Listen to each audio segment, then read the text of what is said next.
Welcome, fellow horror hounds, and welcome to the latest episode of Talk and Stalk, your unholy home for horror.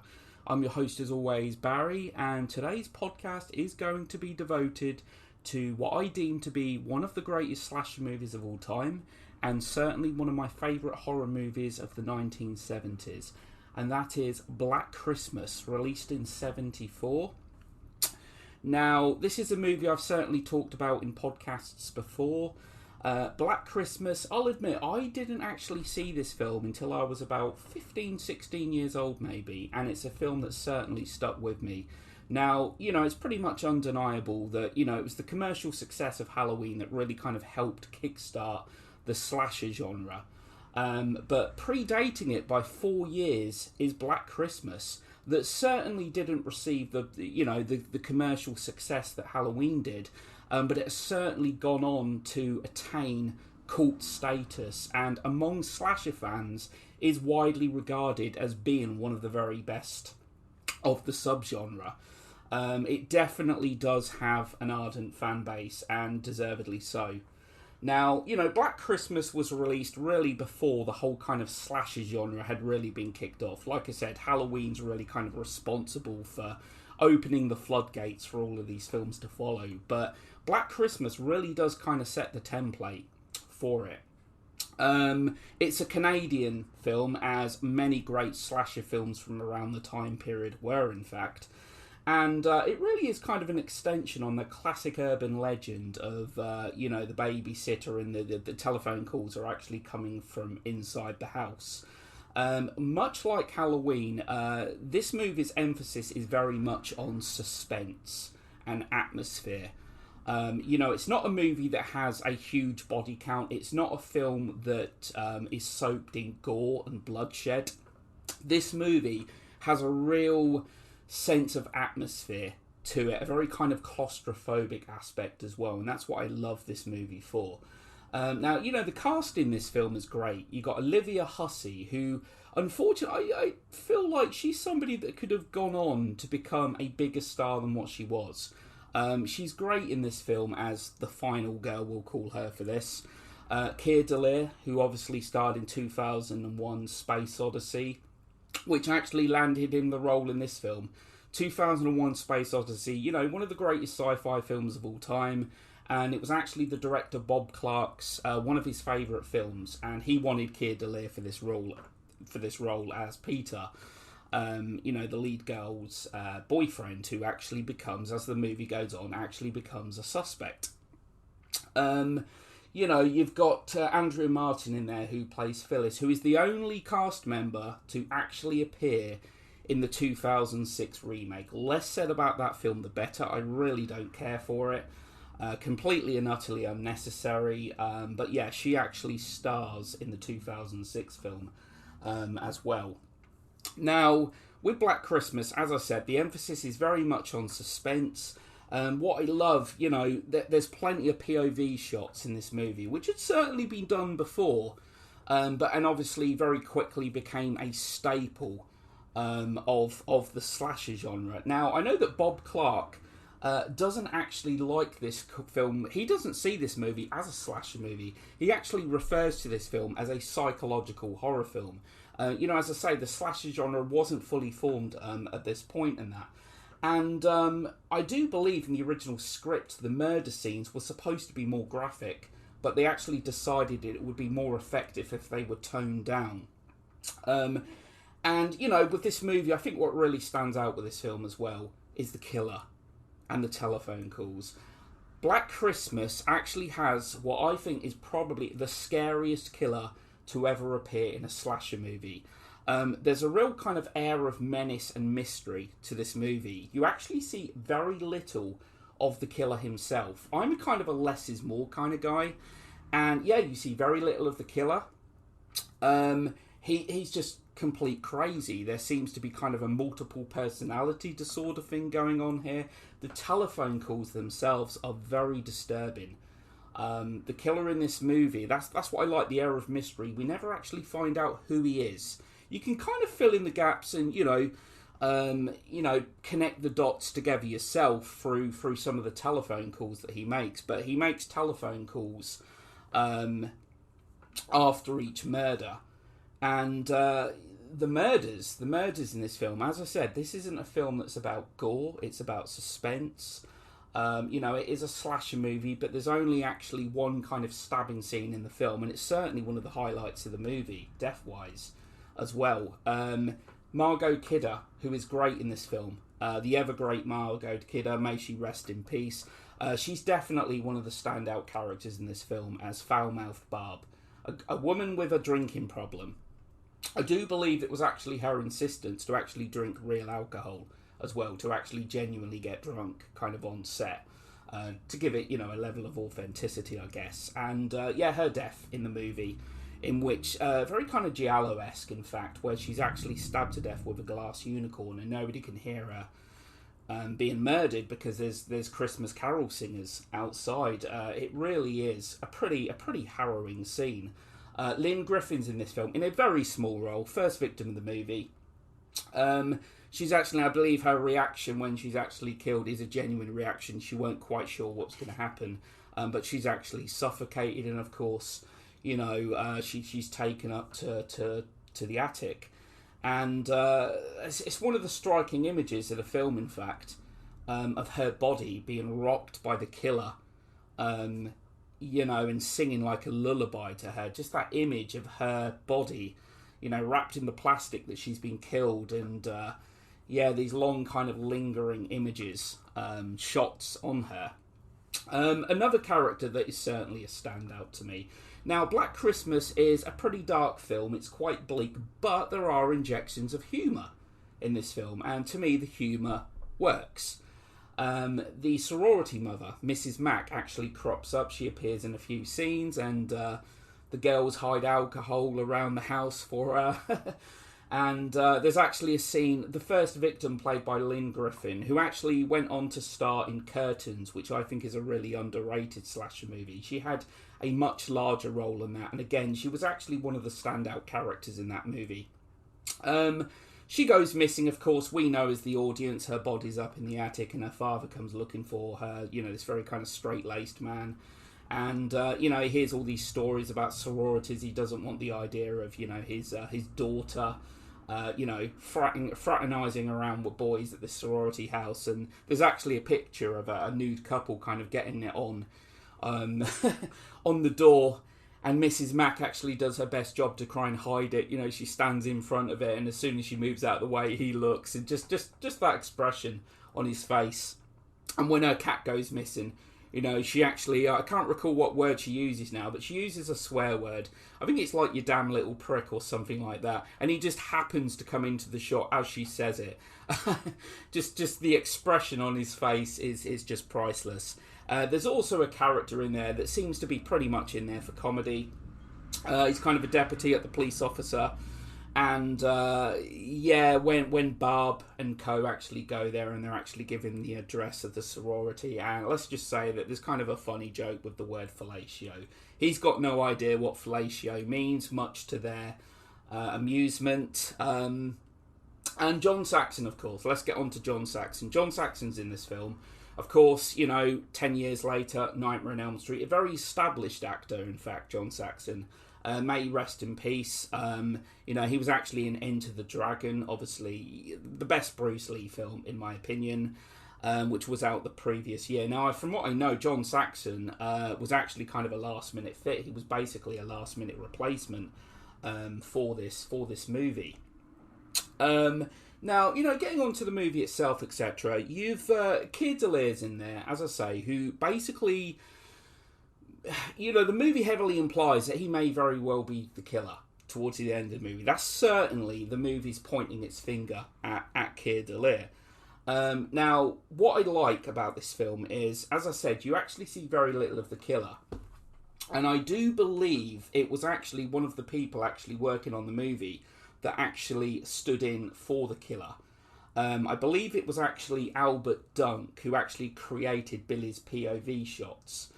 He basically would walk around the house mounting the camera on his shoulder. And I believe he was actually standing in for Billy during many of the murder scenes and that as well. There's actually a shot in this film that manages to be really creepy and it's a shot in which we actually hear Billy's voice, and the killer's eyeball is behind the door. I believe it's in the water or something. It's just that shot on the eyeball. It's really creepy. Then we get this little kind of chase sequence, and of course Keir Dullea is killed, presumably by the main girl, by his girlfriend. But of course, I'll get onto the ending shortly, because I actually love the ending to this film. I realise it's not the original ending that was going to be used. Some people didn't like the ambiguity of it. I actually love it for that fact. I really do like the ending to this movie. And I just love the sense of claustrophobia. It wasn't a set, it was an actual house rented for the production that actually does manage to get a lot of sightseers. You know, this is a movie that's well revered by a lot of horror fans now, so it's quite a popular place for horror fans to visit. I do believe also that the initial release title for this film was actually Silent Night, Evil Night, not to be confused with Silent Night, Deadly Night, which actually came out a whole 10 years later. The telephone calls in this film are really disturbing. I believe this is kind of one of the earliest mainstream horror films as well, mainstream films in general actually, to use the C word, which is widely regarded by many to be one of the most offensive words in the English language. The telephone calls are really disturbing. You hear these various voices on the telephone, and you just realise that the killer is seriously crazy. This is one scary killer. There's a scene in the film that I find pretty disturbing, is where he's just going in this kind of maniacal rampage after killing one of his victims, and it's scary. The whole fact of you're not alone as well. We as the audience know that the killer is in the house, but these girls are completely unbeknownst to it. Now, I believe the telephone calls themselves are actually the voices of 3 different people. I believe one of the voices, not even Bob Clark, the director, can even remember who it was, but it was actually a female. Bob Clark himself, the director, was actually, he provided his voice, but I believe the main voice actor was Nick Mansusko, obviously an actor, and I think the original telephone calls as well were going to be a lot more straight-laced. The vulgarity was actually added to cause, clearly, you know, more of an impact, if you will. And you know, this movie as well, it's quite notable for being, I believe, obviously the first ever seasonal slasher movie. You know, Halloween, like I said, came out 4 years later, the Halloween period. And I like the fact that Black Christmas was actually released around the Christmas period, in fact. Halloween was released around Halloween time. And I also think that Malcolm McDowell was actually offered a role in this film. And he actually turned it down and very quickly regretted it. Because even though this film was a moderate success, this film didn't really make that much money at the box office. The critical reception wasn't very good. This film, its reviews were not very good. Roger Ebert, obviously, you know, a film critic that really needs no introduction, typically is not a horror fan, and this is one of the many horror films that was pretty much kind of reviled by him. And I believe that the cast and crew, everyone got along whilst making this film as well, and they were on kind of a tight budget, and a lot of the cast members were actually asked to basically wear their own clothes as well. And from what I know as well, the search party scene. Now, there's actually a murder in this movie of a young girl that's found in the park. Now, presumably, this is the killer. We never actually see this. But I believe the whole search party scene where they find this missing girl was very difficult to make, actually. It was temperatures of like minus 12 degrees, and it proved to be quite a challenge. And the setting for the film as well, which I believe was a place, the setting is called Belford, which is actually a homage to a classic movie, It's a Wonderful Life, which is actually probably my all-time favourite Christmas movie, 1946, directed by Frank Capra. It's actually a homage to that. And the role of Mrs. Mack, who's very much there for kind of comedy effect, if you will, the sorority. Her death as well, she's investigating the cat meowing, she goes up into the attic, and of course she gets killed via a meat hook. Again, we get that kind of POV, and her body is up there with Claire Griffin's body as well. And, Art Hindle, again, in this film that went on to star just 4 years later, in fact, in Invasion of the Body Snatchers, one of the best horror movie remakes out there, in my opinion. I believe that he wanted the role of Peter. He wanted to have Keir Dulaire's role, but Keir Dullaire was Bob Clark's number one choice. But he got the role of Chris, Lynn's boyfriend, Claire's boyfriend, sorry. I think Betty Davis, I actually turned the film down as well. Originally, Bob Clark actually wanted her to play Mrs. Mack.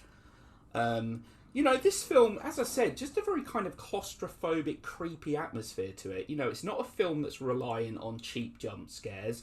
It's not a movie that's relying on gore.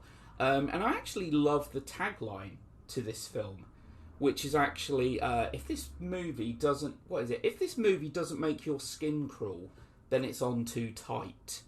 I think that's great. I absolutely love that tagline. And this movie proved to be, as I said, it wasn't the commercial success that Halloween was, but this movie certainly influenced a lot of films after it. The whole kind of, the killer is in the house motif was also obviously adopted for 79's When a Stranger Calls, directed by Fred Walton, that actually went on to direct one of my favourite 80s slasher flicks, in fact, April Fool's Day. I think it's one of the most divisive slasher flicks out there, but I really like it. I think it's a film that stands out from the crowd. From what I understand with Black Christmas as well, I believe there was actually a novelisation published in, I believe it was 79. Now, I've never read it, and it's very hard to get hold of now. The book is rare. It's basically, it's long out of print, and I believe that there were kind of expansions on some of the characters, and there was a bit more plot given there, etc. I'm really intrigued. I'd love to actually read it, but as I said, it's like gold dust to actually find now. So I think Black Christmas is a really influential film. As I said, among slasher movie fans, this film is really high up there. Generally speaking, most horror fans that I know really like or love Black Christmas. The setting, the suspense, the fact that we get a really scary killer. Now, Michael Myers is without a doubt my favourite horror movie villain. Okay, I love that shapeless face. Nick Castle was just great as Michael Myers in the original Halloween. But I do find the killer from Black Christmas scarier for the fact of, as I said, the telephone calls, the fact that this guy is seriously crazy. I mean, Michael Myers, of course, is, basically evil incarnate. This is a silent killer, very much stalks his victims. And the killer in Black Christmas, actually, from what I understand as well, there's a few shots that you might not pick up on. There's little bits in the movie kind of here and there where you'll see the shadow of the killer. He's stalking these girls in the sorority house. And, it's a film, just quickly to get onto the ending now with Black Christmas. We learn that Keir Dullaire is not the killer. The police actually leave her in the house, which I think is kind of crazy in itself, the ordeal that this girl has gone through, but whatever. She's left in the house, and the camera pans through the house, basically kind of showing all the locations, and then it goes upwards to the attic, and the light comes on, and we realise that the killer is up there. And then the telephone, it's not long after that the telephone actually starts ringing. The killer is there, and she's left alone in the house on her own, implying that she's going to die. So, with the whole kind of final girl, is she a final girl? Because is she actually going to survive this? We don't know. It's a very kind of ambiguous ending, and I know there's people out there that kind of feel cheated. There's some people like, well, I want to know who the killer is and all that. I love the fact that it's kind of anonymous. I often find that it makes for more of a talking point. I like the fact... Now, originally, I think she was to be killed off. I think there was actually an ending that was never actually used in which she does get killed. I don't like that as much. And I just want to say that Olivia Hussey is great. She's great in this. Her screaming, the scene where she realises that the killer is in the house, and, well, she doesn't even really know that they've been killed yet. She knows that the caller is in the house. And that panic, that scream of panic. And I can fully understand there's this kind of conflict. Does she leave the house or does she go and check on her friends? They could be alive. And obviously she picks up a fireplace poker. The screaming that she does in that scene certainly gives Jamie Lee Curtis, Laurie Strode, a run for her money, without a doubt. And I think Olivia Hussey took on this role, I believe as well. Just a random little fact is she visited a psychic, and the psychic said basically you need to take this role, it will help your career, blah blah and all that, because I think she really got noticed and got attention for Romeo and Juliet, the adaptation, which I remember actually seeing in school. we had to watch, we had to like learn Shakespeare for a couple of years at secondary school and that. And of course she went on to star in Tommy Lee Wallace's It in 1990, the TV miniseries. But she's really good. She's really good in this film. And there's kind of this subplot in the film as well. She's pregnant and she doesn't want the child, and Keir Dullea can kind of sympathise. But at the same time, it's almost kind of bullyish. There's this... he wants the child, she doesn't, and there's a scene in which he actually completely demolishes his piano. Also noting as well, like the vast majority of films, all of the characters in this film are clearly much older than the people they're playing. I believe Keir Dullea, in the film he's a high school student, but he was actually 38 years old during filming. I believe Olivia Hussey, I believe she was 22. Quite an age gap, in fact, between them two. But there's the whole kind of like subplot that, again, when the killer on the phone actually makes a comment, it's the very same comment that Keir Dullea, Peter, actually comes out with, and that's where you kind of think, hang on a sec, is he the killer? But as I say, the telephone calls in this film are just disturbing.